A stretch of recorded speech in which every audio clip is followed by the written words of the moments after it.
Hey guys, Kris here. A little more than a week ago, I took delivery of this, my brand new Porsche Taycan Cross Turismo. So in this video, I'm going to give you guys my opinion after owning this car for a little more than a week and covering a little more than 500 kilometers. Not too many kilometers, especially for being here on the channel, but also in the past few days, I've been borrowing the Neo ES8, which I've been doing some videos on. If you want to check out those videos, you will find them here on the channel.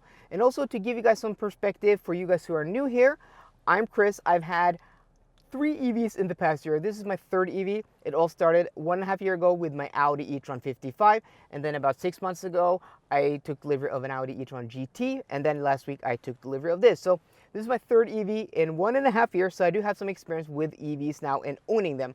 I've also driven countless of EVs here on the channel and driven them across all of Europe. So if you're new here, please consider hitting that subscribe button and also sound that notification bell so you don't miss out on any of the videos that will be coming on this car and also future EVs. And also hit that like button, guys. It really helps with the video.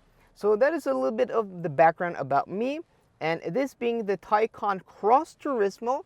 It is the station wagon version of the Taycan. It's also the lifted version because now you have the Sport Turismo, which is basically the station wagon version. This has more ground clearance and also comes standard with air suspension. So now in winter, that is very welcome, because I remember when I had my e-tron GT in the fall or late summer, it would easily bottom out on speed bumps and stuff like that. I have not had that issue with this car. And also this is the base version. This is the Taycan 4 Cross Turismo, which has 380 horsepower under normal driving, but if you put it into, well, launch mode while doing a launch, it will have 476 horsepower, do 0 to 100 kilometers an hour in 5.1. But most of the time you're driving, it has 380 horsepower, 0 to 100 kilometers an hour in 5.1, as I said, and it feels quick to as being a car with that 0 to 100 kilometer an hour time. The calibration of the throttle or the go pedal and the brakes and the steering is very, very good. So we're going to take this car out on the road now, and I'm going to tell you guys what I think about after driving it for a little more than a week. Putting into drive, this car has the Sport Chrono, so that gives me drive modes here on the steering wheel. I'm in normal mode, that's what I usually drive it in. And over the normal Taycan, it has 2 centimeters of ground clearance in normal mode. You can put it into gravel mode here. I think that gives it another extra centimeter or 2, giving it even higher ground clearance, and that is very welcome. So the first thing I really noticed after hopping into the Taycan Cross Turismo and Taycans in general is just how solid this car feels. I mean, it's built like nothing else I have been driving recently. Even Audis are known for their great build quality and sense of solidity, but this just takes it to another level. Compared to my e-tron GT, this is much more solid, and it's also quieter. The suspension tuning is a little bit stiffer than in my Audi e-tron GT, but on the other side, it feels more sporty. Especially the steering is the first thing I noticed while driving a Taycan, well, about a year ago, was how nice the steering was. It just felt so precise, and it just felt like real steering. It doesn't feel video gamey like other cars. It just has feel, and it just is weighted nicely. It's just very sweet. It's hard to convey on camera and in words just how nice this steering is, but it's by far the best steering I have ever driven in an electric car or car recently. I also got the upgraded leather package with this car, so it comes standard with leather. Then you get leather on the seats, which is a coarser quality than this, but if you get the upgraded leather, it's about 4,000 euros. You get nicer leather on the seats, but it's still not nice as Nappa leather. It's maybe a little bit coarser, but you get it on the seats, and you also get it on the dashboard. You get it on the doors, upper part of the dashboard, lower part of the dashboard, upper part of the doors, and then middle part of the doors also.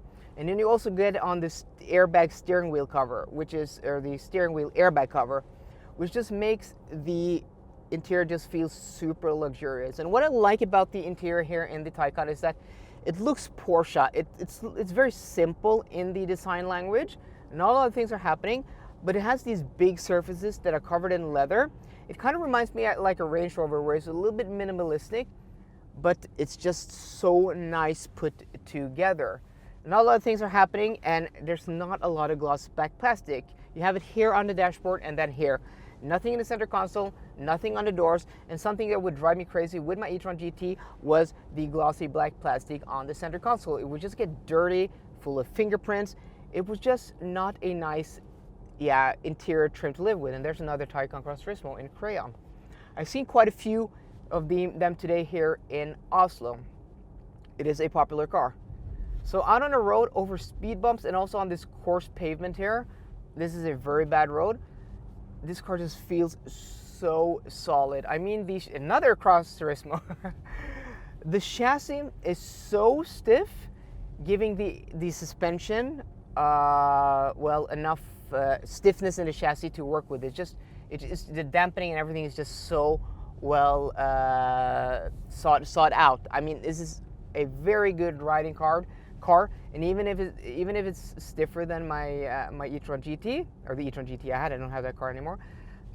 It's still by no means uncomfortable. This is a very comfortable car. I also got the 18-way power sport seats, which adjust in every way possible. Also with the Porsche crest on the seat back here, or on the headrest, and it just, elevates that luxurious feeling. Feels like a luxury car with a sporty edge. And then coming to a stand here, Porsche has an exterior sound for pedestrians, but there's no sound on the inside. And that's very nice because the Neo ES8 I was driving had on the exterior, but also on the interior. And below 30 kilometers an hour, you would just hear this humming sound in the interior, which, to be honest, was just quite annoying. It's very nice that you don't hear it here on the exterior. And if I put it into Sport Plus, the suspension lowers and everything that stiffens up is also steering, but I did not opt for the Porsche sound. So in my e-tron GT, that had the Audi Sport sound, and I much prefer the Audi Sport sound to the Porsche Sport sound, because the Audi sound just felt natural. It just felt, oh, that's cool. But the Porsche sound, in my opinion, just felt artificial. It's like, that's a fake sound. And you do have some sound from the electric drivetrain. I don't know if that's artificial, if that's always there. And I'm going to put it back into sport mode, because putting it into normal mode, because putting it into Sport Plus mode, it is stiff, and the roads here are so bad with these speed bumps, crossing here with traffic, with pedestrians. So going over the speed bumps, even though this car is on 20-inch wheels, it is very comfortable, but it's also very taut to drive. And as I said, it's very quiet. It's quieter than my e-tron GT was. It's almost as quiet as the big Audi e-tron, which is basically the quietest car I had driven in recent history. So other than that, practicality is really nice here. So the trunk is big. You have a big front, which is almost 81 liters. So the trunk and the front together is like 550 liters. The back seats are big enough for adults, though it's not the most spacious car, this being almost 5 meters long. But the front cabin is spacious. It's wide and stuff like that. But it's wide. But I wanted to say something else, because I'm on crutches now, guys. For you guys who have been watching the previous videos, know that I had knee surgery a few weeks ago. So I'm on crutches. I'm not too mobile. So that means I have to do this twisting motion to get into the car, where I have to sit on the seat first and then twist my legs over, so it's not too much pain. What I noticed with this car, it is very low. Even this Cross Turismo, and then these sports seats have these side bolsters, so it's not very comfortable to sit on. So that is something to consider. If you have a hard time getting in and out of cars, this may not be the best car. And also, the seat is sat quite a ways inside the cabinet. So the space between, this is the side of the seat bolster. You have this much space until you hit the door, and the doors are wide.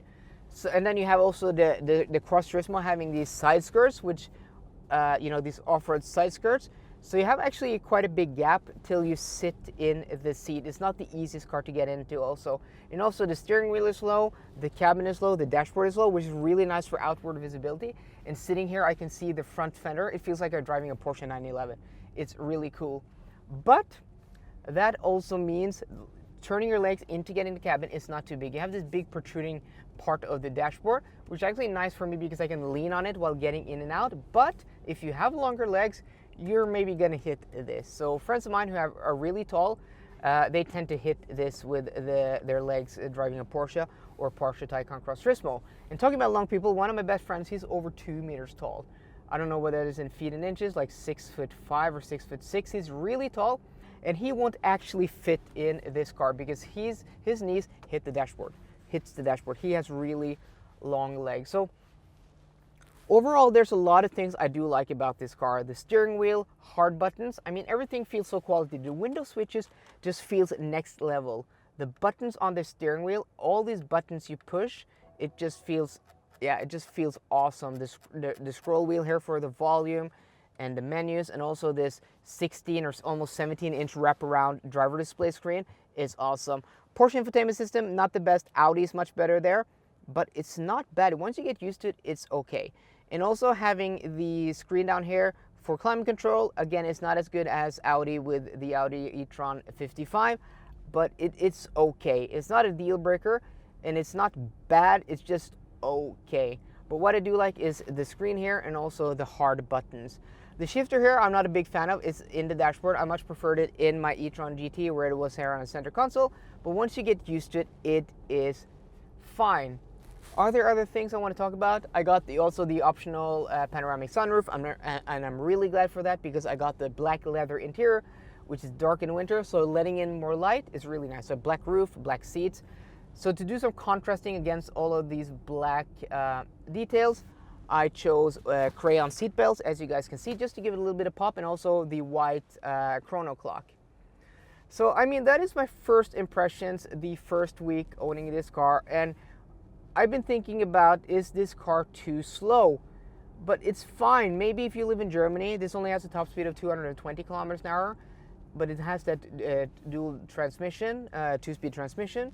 So it does have, you know, brisk acceleration even at speed, this thing. But since I've had faster EVs like the e-tron GT and also had a Polestar 2 on loan for the longest time, long range all-wheel drive, I'm used to fast cars. So this is fine for now, but I've been thinking about maybe getting something faster. But that's only because I'm used to cars faster.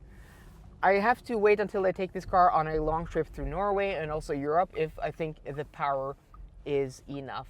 But it's a big price up. If you want to go to the 4S, it's about 150,000 kroners more, about 15,000 euros. You want to go to the Turbo, it's like 400,000 kroners, 40,000 euros. And I don't think that's worth it because, yes, you do get some more kit. So I think like spec for spec is more like 350,000 kroners, but that is still a heck lot of money. So guys, let me know what cross Turismo you would go for. Would you go for the 4S Turbo, or even the Turbo S? And would you go for the new Sport Turismo instead of the cross Turismo? So guys, that was just my quick opinion here after my first week in my Porsche Taycan cross Turismo. So guys, I hope you enjoyed today's video. If you did, please drop me a thumbs up down below. And for more car content, as always, please subscribe. See you guys later and goodbye.